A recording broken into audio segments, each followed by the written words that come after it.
Good morning. Monday's here again. Doing this a little later in the day than I usually do, so there's a little more light coming in the windows than I ordinarily have. Usually I put these things together about 4 o'clock in the morning, and then I publish them on the following Monday. This is a few more of my video clips. I don't really know how much you guys enjoyed the ones from last week, but I figured I'd hit you with a few more. And so let's jump into this thing and see what we can come up with.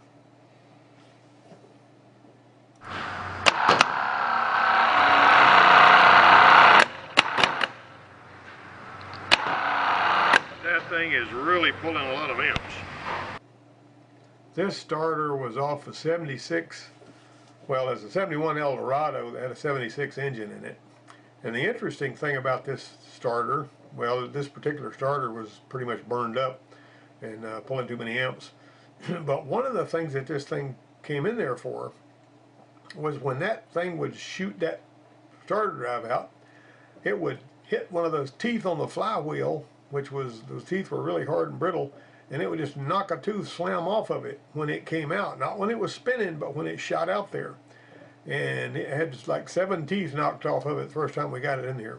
So put another flywheel in it, and actually egg-shaped a hole. You know, it's not like a normal GM starter. It's got bolts that go in there, not from the bottom, but you know, from the end, like any other starter. And that silly thing knocked some teeth off the new flywheel. And so what I did was I got the another new flywheel, and I put it on the bench, and I got my high-speed cutter, and I chamfered each one of the teeth so that it had an opposite chamfer, because they didn't come chamfered. It had an opposite chamfer from the starter drive, and that thing never gave that problem again. I don't know why that was necessary. It shouldn't have been, because every flywheel that I got had non-chamfered teeth. But anyway, we took care of that problem. Picture of the starter spinning.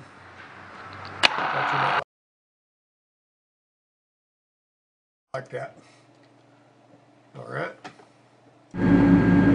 Yep.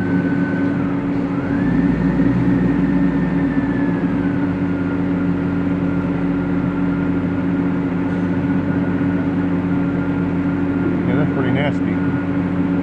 Watch what it does. It'll take a second for it to go down.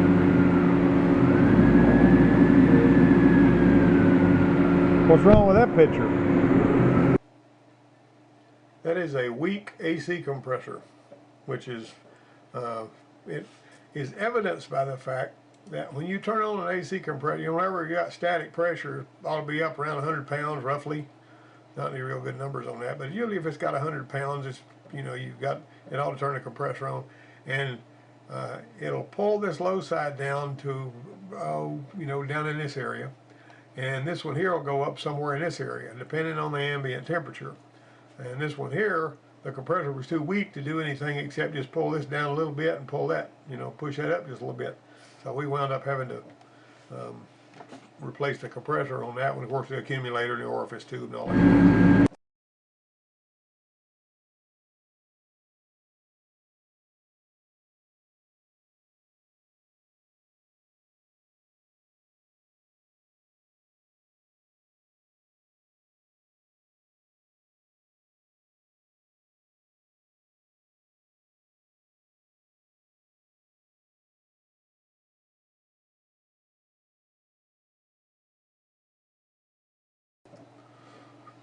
Now here's another one that was, and I'm showing you exactly what was going on with this one.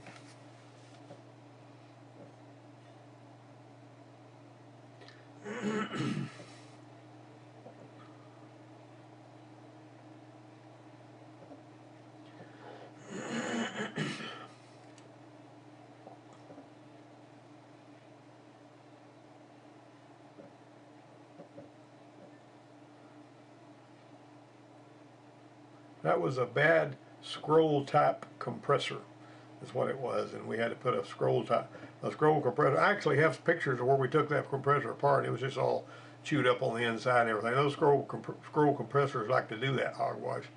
But it doesn't Doesn't take a lot to pull it, but it's also prone to fail a little more than a piston compressor in my experience. But some of you other guys might have a different idea about that. But let me know if you do. Back pressure. Give it a little bit of gas. Gas it a little bit. Alright. That's good enough. Doesn't look like very much back pressure, but it is enough that the catalytic converter was, the guy noticed that it didn't have the power it ought to have. We took the catalytic converter off, cut it out of there, and it was clogged up. Beginning to clog pretty good. And we got a Walker replacement, and we welded that in there, and it was perfect after that. Now, putting a converter in there is kind of tricky because what you got to do is you got to make marks before you ever cut the other converter out, so that you're going to have the exhaust indexed the same way when you put the other one back in. So we put the converter in place with the lines lined up that we drew from one end of the pipe all the way through the converter to the other end, and then we tack welded it to make it like in 3 places on each end, and then we put it up in there to make sure it would bolt up and fit right. And then we took it down, and I actually had them carry it over to the welding department, and they used the MIG to go ahead and finish welding it up, and it was like a factory job when we got through, and boy was that thing. But it wasn't very much back pressure. Now on that vacuum gauge, if we'd have plugged a regular vacuum gauge in, it would have probably shown more. This didn't look like enough to matter, but it was.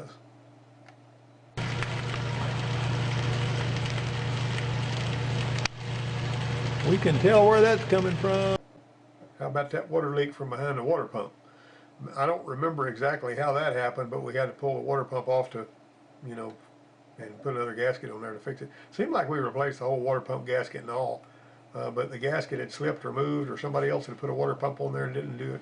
Something was wrong with that, but anyway, it was just a neat little picture of a water leak. All right. We're leaking right around here. From between the housing and that plastic. That is extremely annoying. There is none coming from above there. It's all coming from below. Whoever built that water pump for CarQuest did not put an O-ring apparently around that little, and we had just replaced that that fuel pump. And of course, when we replaced it, it only had the gas that was below this point, and we didn't even know there was a problem until the person and it was one of the cars that belonged to the college. And when it was filled up with gas out there at the gas pump, gas started pouring out from under it, and we had just put this fuel pump in it. It made us look terrible, and it turned out that the silly fuel pump was what the problem was. So the only time I ever saw that, and I'm not hating on CarQuest, but they needed to do some better quality control than that, looks to me like. With this picture. One of the things that we have done several times is whenever we would have somebody that had an AC, of course this right here, the whole hub is coming apart, but this bearing will lock up sometimes. And when it locks up, the engine won't spin over, and whenever you try to turn the engine with a breaker bar, the belt slips on the AC compressor. And typically it won't be because the compressor itself's locked up, it'll be that bearing. And so we've actually, for $17 at the time, you could buy a replacement bearing. And if we were trying to help somebody out, we would just pull the compressor off and take the clutch apart, put a new bearing in there and put it back together. We have actually taken a bearing from an old compressor and put in there when I was trying to help a student that didn't hardly have any money or something like that. But a lot of people don't think about the fact that this hub, this is an idler, basically is what it is. But of course, when that electromagnet pulls that and clicks in against here, it starts spinning that shaft in the middle, and that's what gives you compressor action. But this bearing right here is always working all the time. Never miss a chance to fix an easy leak and take a video before and after.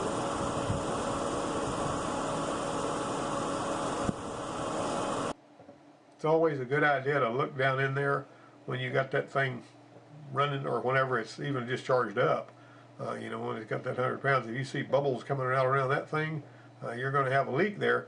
The crazy part about it is, if you've got your gauges connected to the thing, you may not see a leak anywhere, but then when you take the gauges off, this happens right here. When you screw the cap on it, you know, the cap is not sufficient to hold the pressure that's in that system, even if it's just static pressure, and that's a low side cap. But typically, you know, the cap's there just to keep dirt and dust out. It's not there to hold pressure. But some people will try to put a cap on there and tighten it real tight, rather than replacing this Schrader valve in there, you know. But anyway, that was a leaky Schrader we had. That was an easy fix. Alright, so like, do we want to measure this thing? Yeah, measure it. This is one of those dangerous tie rod ends that can come apart. You give that thing enough time to get loose enough, it's going to come apart going down the road, and then that wheel goes like a shopping cart and you're all over the road. That is dangerous stuff right there. That needs to be fixed. Now, if you ever go to a place and they tell you need a bunch of front end work and ball joints and all that kind of stuff, what you need to do is go ahead and say, show me where the slack is and show me when you want to replace these. And you can tell if they're, you know, feeding you a line or not. Sometimes they'll do that. Now, not every shop does that, but occasionally you'll find a shop that will scare people into letting them spend a whole bunch of money on their suspension, front end, all that kind of thing, brakes. You know, so like, you're going to die if you don't give us $1,500 to rebuild your brakes and your front end, blah, blah, blah, you know. They need to show you why they're doing it. And you can, you know, if you're half smart, you can tell whether they're feeding you a line of bull or not. It's always a good idea, too, to get a second opinion, so keep that in mind, too. Yeah, that's not good at all. That might make a popping noise, hasn't it? And there's a ball joint that's flopping around. If that thing comes out of there because it's worn to it, then, you know, the tire is going to flop out. Usually when a ball joint fails and comes apart, most of the time it's during parking lot maneuvers. And so there is that, you know. I'm not saying one never has come apart. Toyota Tundras, the ball joints like to fail and stuff like this and actually come apart. So there is that. Be shaking like that have to do with the water pump. Well, That's a water pump. Nothing else it can be. That's one of those that's got the fan bolted to the water pump. You see that thing flopping around, you know. It's amazing to me. You can see those bearings shot in the water pump like that on some of them, and they're still pumping water pretty good, and they're not leaking. But that's rare. yeah, we got enough of a misfire now where we got a check engine light flashing on us. Pretty good. We'll have us a nice little diagnostic trouble code we can pull on this one. That's what the check engine light always means when it's flashing, is that you got a misfire that could possibly damage the catalytic converter. See, it stopped skipping. In case you're wondering, I took that video with these glasses I'm wearing right here. These are the Wayfarer Stories glasses where you can take videos. I wasn't holding my phone driving down the road, but you can take some really good videos and be hands-free with these glasses, and that's when I bought the glasses. Of course, if you get them with prescription lenses, you're going to pay upwards of $800 for them, so there's that too. But this was my dad's Grand Marquis. And we were driving it back from, he had to go to a doctor appointment, and I was driving him back. He was over in the passenger seat. He passed away in May of 2022. But anyway, we were coming along here, and this thing, I'd feel it misfire. And all turned out it was on cylinder number 5, as I remember. I had to put a plug and a coil in there. I'm going to need to replace that fan.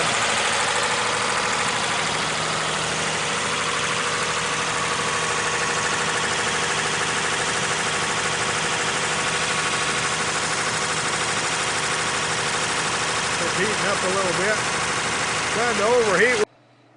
This is that same car, and the electric fan was going crazy, and the car was trying to run hot when you were sitting in a drive-through and stuff like that. And that's my Zurich scan tool that I bought from Harbor Freight. They got an Icon scan tool over there, and it's like $1,600, and it's actually got shop manual stuff in it, which is pretty darn cool. I thought about getting one of those just because I could. That seemed like a waste of money for somebody that doesn't actually work on cars any more than I do. But that Zurich tool is pretty doggone functional, and I really kind of like it. It's got power balance and all kinds of stuff on it. But I think I paid $1,000 for that one, and the updates for it are like $400 a year if you want to keep it updated to the latest year model. Turning the wheels back and forth.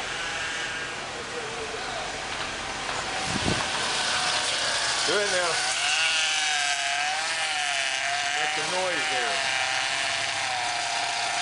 Now we're going to see what we can do about taking care of this noise. What we need to do is use to try to evacuate the air. Power steering cap off. And this plug right here is like for an old 350. And it just so happens that it fits in there really good. You can kind of work it down in the hole, get it in place. There you go.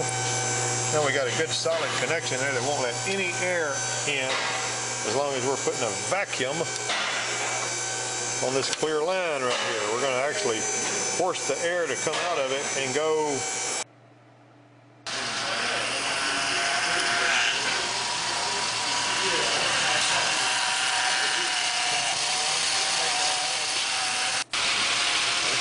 Install this in between. We're turning the wheels back and forth, and when bubbles stop coming up through the clear hose, we'll know. And the power steering should be quiet. So we got some vacuum through the bottle of the power steering pump. It's actually sucking the air out of the power steering system, and it's pulling it out the top. That's right. This keeps the transmission fluid from going into the engine. Now the GM procedure for this calls for using a vacuum pump, but this seems to me like it makes more sense.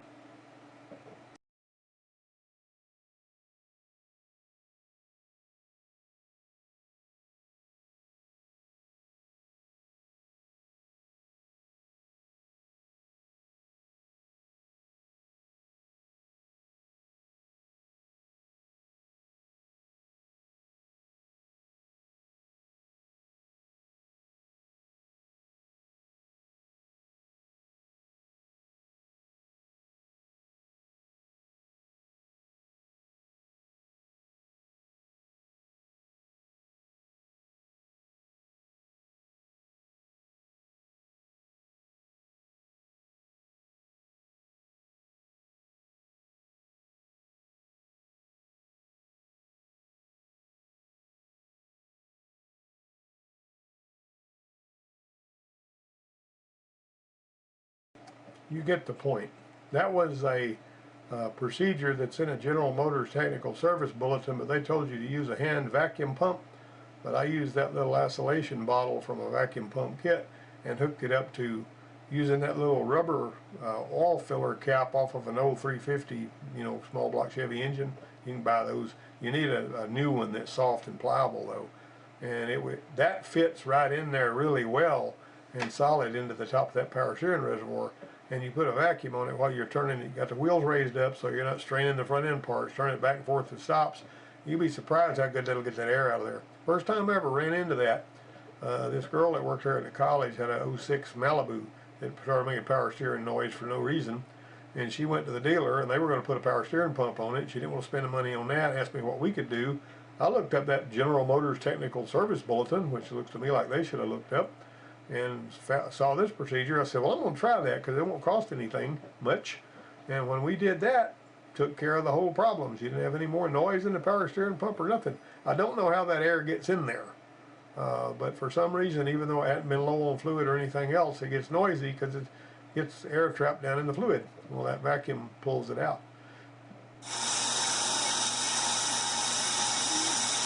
That looks like it's going to be a pretty good job there. This right here was one of the handiest on-car brake lathes that we ever used. I had one that was a different brand over at the college, and this was at another program that I started in a town up the road. We, had new money and all that kind of stuff, and so we bought this one.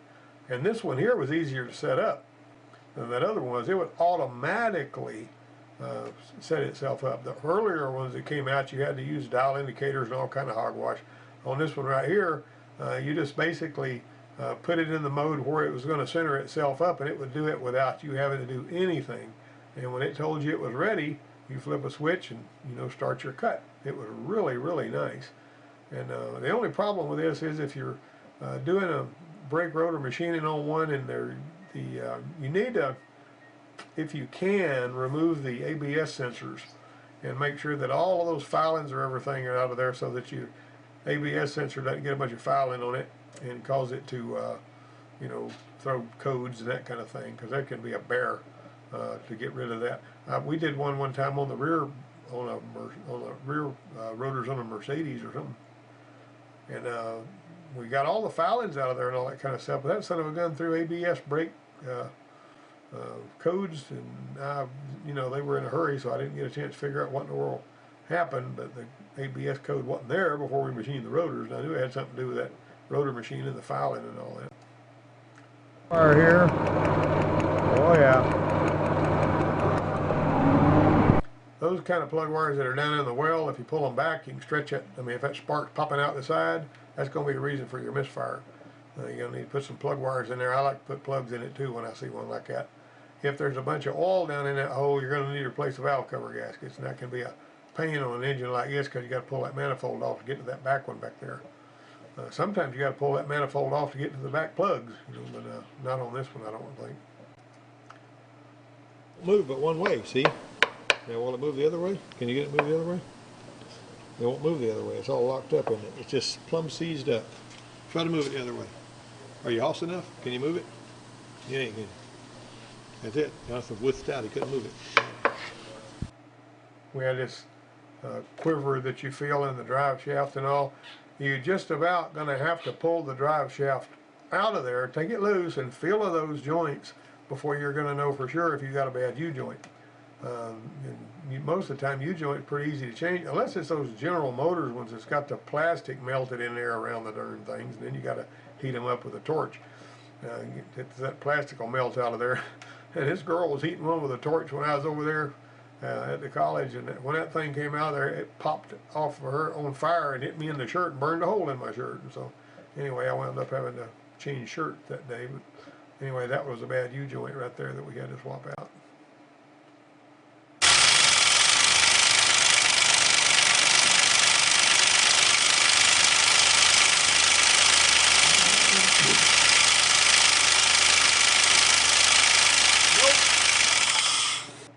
Bobby pulled the heads off of this one to put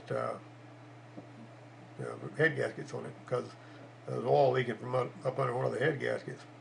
And he put timing chains on it. With the timing chain set on these back then, I mean, you can buy them cheaper now, but that timing chain set was like $485 or some stupid crap like that.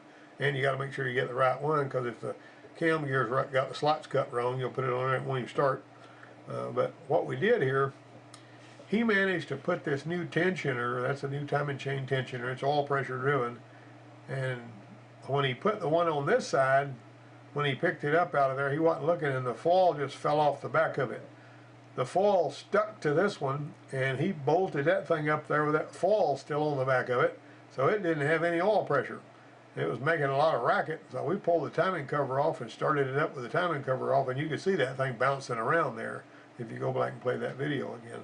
And so, yeah, we went ahead and, just for the sake of argument, we got a new tensioner and that kind of thing, and popped it on there, and it got oil pressure and quietened all that up. This happened when we discovered this as soon as he got it put back together. Another thing he did wrong on this was he put the roller rockers on the head before he was putting the head on there. He said, you don't need to do that, leave the roller rockers off. And he didn't think it mattered until he torqued the head down and bent 3 of the valves. And you absolutely could not get him to understand that with those roller rockers on there, you're going to have some valves that are open. Unless you've got that engine turned so that all the pistons are down a few inches from the top, you're going to have some issues with that.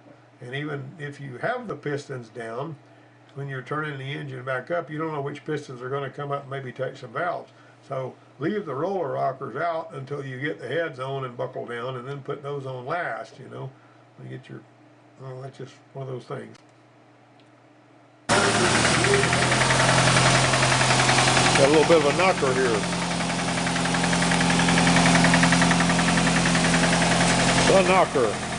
We will get this changed out in 7 hours. By the end of the day, that engine over there will be in this car, and we will.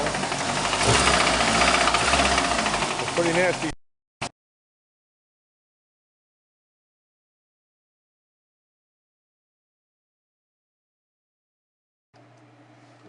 All right, that Nissan I was just showing you fell prey to a catalytic converter that had the brick breaking up and working its way back up into the engine, and it destroyed the engine and started it knocking. We put another motor in it. Anyway, I appreciate you guys watching. I hope you weren't too bored watching these little video clips. We've been here about 24 minutes. I'll see you next time.